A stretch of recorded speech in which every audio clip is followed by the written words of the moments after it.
एप्राइम की दाख उत्तम है, थके हुए फिर भी पीछा किया। मैं तुम्हारा मांस चीर दूंगा।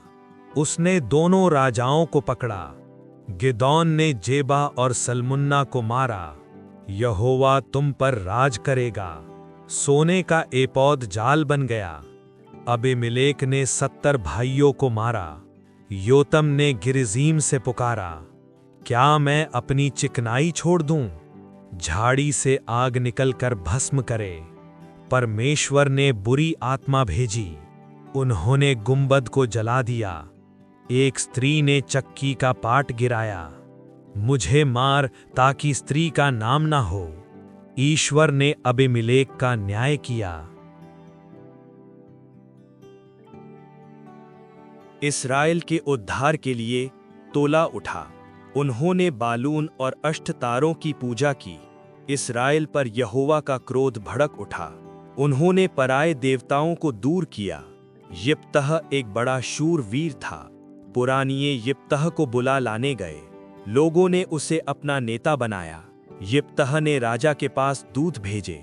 यहोवा का आत्मा यिप्तह पर उतर आया। यिप्तह ने यहोवा की मन्नत मानी। उसने उन्हें बड़ी मार से मारा। उसकी बेटी डफली बजाती हुई निकल आई। उसने अपने कपड़े फाड़े और रोया। वह पहाड़ों पर विलाप करती रही। वह शिबोलेत ठीक से बोल न सका। अबदोन ने इस्राएल का न्याय किया।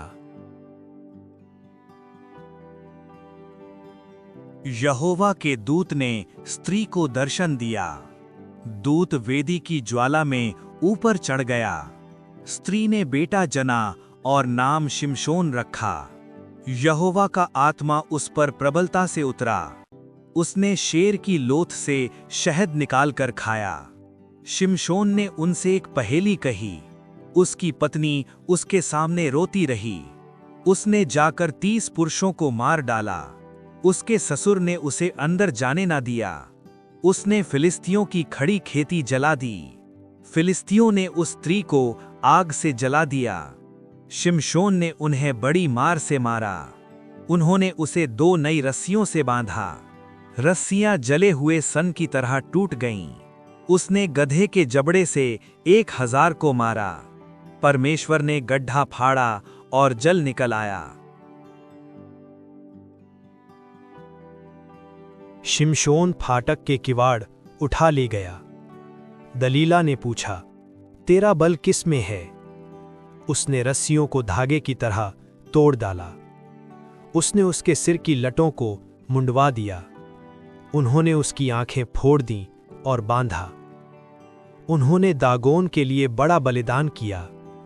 शिमशोन ने कहा, मुझे खंभों को छूने दे। उसने जोर से झुका और भवन गिर पड़ा। उसी चांदी से एक मूरत बनवाई गई। मीका ने कहा, तू मेरा याजक बन। वह लेवी मीका का याजक बन गया। 5 भेड़ियों ने लईश को देखा। दान के 600 पुरुष निकल पड़े। उन्होंने मीका की मूरत और एपोद ले लिया। मीका ने कहा, तुम मेरे देवता ले गए। उन्होंने नगर बसाया और नाम दान रखा। वह पुरुष अपनी सुरैती के साथ चल दिया। वह गिबहा के चौक में बैठ गया। एक बूढ़े ने उसे अपने घर में लिया। नगर के लोगों ने घर को घेर लिया। उन्होंने रात भर उस स्त्री का अपमान किया। उसने लौथ के 12 टुकड़े करके भेजे। सारे इजराइली एक मन होकर इकट्ठे हुए। बिन्यामीन के पास 700 गोफन वाले थे। सारे लोग बेटेल जाकर रोने लगे।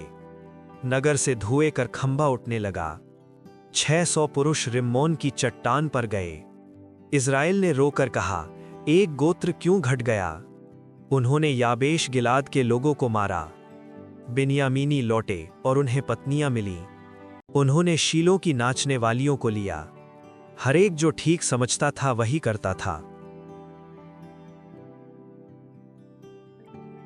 उस देश में अताल पड़ा। नायोमी अपने पति और पुत्रों से रहित हुई। औरपा अपनी सास से विदा हुई, पर रूत लिपटी रही। तेरा परमेश्वर मेरा परमेश्वर होगा। वे जौ की कटनी में बेतलहम पहुंची। वह बोआज के खेत में बिनने लगी। बोआज ने पूछा, यह किसकी जवान स्त्री है? बोआज ने कहा, तू मेरे जवानों के पास रहना। वह भूमि पर मुंह के बल गिरकर दंडवत हुई। उसने अपनी सास को बिना हुआ अनाज दिखाया। तू स्नान करके तेल लगा और खलिहान जा। वह चुपके से आई और उसके पांव पास लेट गई।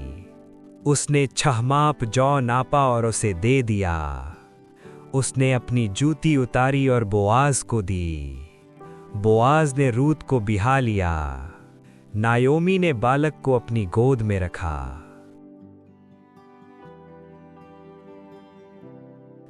पेनिन्ना के बच्चे हुए, पर हन्ना के नहीं। वह रोने लगी और खाना ना खाया। वह व्याकुल होकर यहोवा से प्रार्थना करने लगी। हन्ना मन ही मन बोल रही थी। एली ने कहा, कुशल से जा और प्रार्थना पूरी हो। हन्ना ने पुत्र जना और नाम शमूएल रखा। मैंने उसे यहोवा को अर्पण किया है। मेरा मन यहोवा में मग्न है। एली के पुत्र दुष्ट थे और यहोवा को ना मानते थे। शमूएल यहोवा के सामने सेवा करता रहा। उसकी माँ उसके लिए छोटा बगा लाती थी। मैं तेरे घराने का बल काट डालूंगा। शमूएल यहोवा के भवन में सोया था। यहोवा ने शमूएल को पुकारा और उसने उत्तर दिया। यहोवा ने आकर पहले की तरह पुकारा।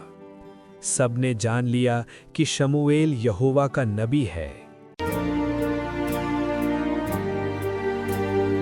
आने वाले कल की फिक्र छोड़ो, प्रभु पर अपना विश्वास जोड़ो। हर दिन के लिए उसकी कृपा है, हर दिन पर्याप्त यही आशा है।